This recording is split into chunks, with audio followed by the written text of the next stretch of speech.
This is the note. Dear Eddie, I thought junior high school would be different. The summer before 7th grade, I fantasized about my new life. I knew there'd be lay masses there from elementary school, but I didn't really have any friends there anyway, so I was excited to move on. I thought I'd be cool, like the girls in the Babysitters Club books I was obsessed with. I thought people would pass me notes and would want to sit with me at lunch. There would be no recess, so I wouldn't have to sit in the library all by myself every day reading to forget I had no friends. I was tentatively excited that maybe in junior high school, boys would begin to recognize me and talk to me. But I was wrong. The first day of school, I knew I was doomed. I dressed in fuchsia leggings and hiking boots and ran to all my classes. The cool crowd still ignored me. I wasn't the smartest kid in school anymore. Kids were louder, meaner, and the teachers didn't regulate. I had the unfortunate luck of getting my first period for 2 months straight at the beginning of the school year, and had to be sent home several times because I'd bleed through whatever I was wearing. My hormones were on overdrive, and my nerves got to me and I began breaking out. I was 12. But then, Eddie, I saw you. I liked you in a distant and somehow stalkery way. I latched on to the idea of you so I could forget that still almost no one spoke to me or was interested in what I had to say. At that age, kids think dorkiness is contagious. But we had PE together. You were tall, skinny with bad posture, and big chapped lips.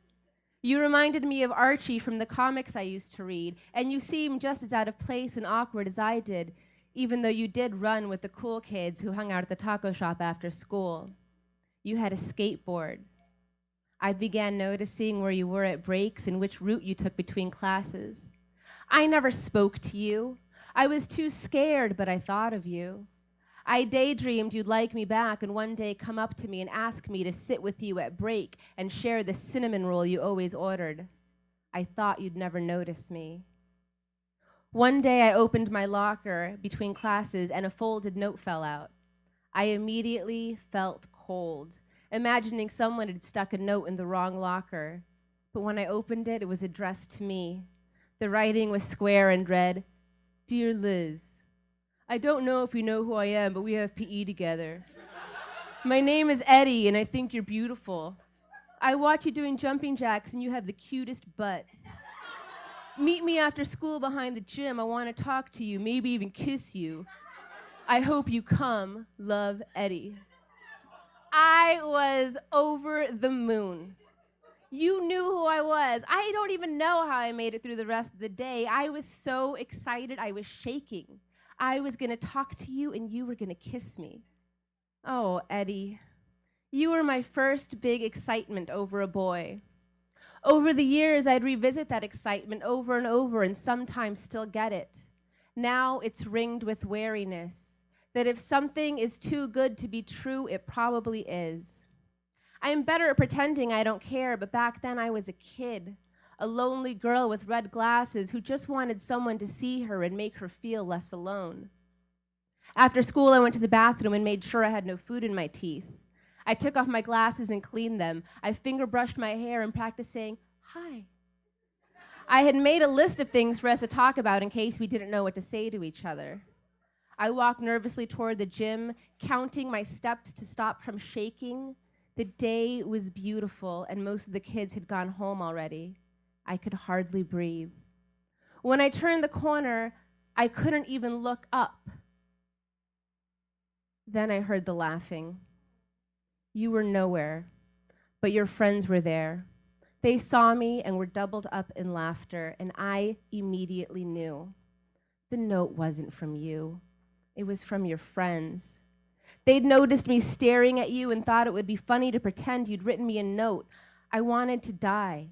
I turned and walked away as fast as I could so they wouldn't see my tears, and when I got home, I cried harder than I thought was possible.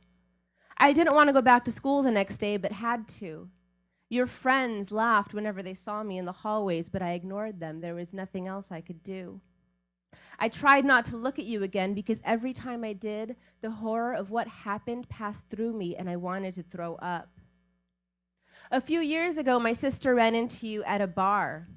She said you asked about me and told her to tell me the prank your friends played on me still bothered you, and you were sorry you'd never apologized, that it was one of your big regrets. I was strangely happy to hear it. I was able to reach into the part of me that is still 12 years old and insecure that no one will ever like her and offer her a small comfort. It was 17 years too late, but I'm glad it came. XOXO, Lizz. Lizz Huerta.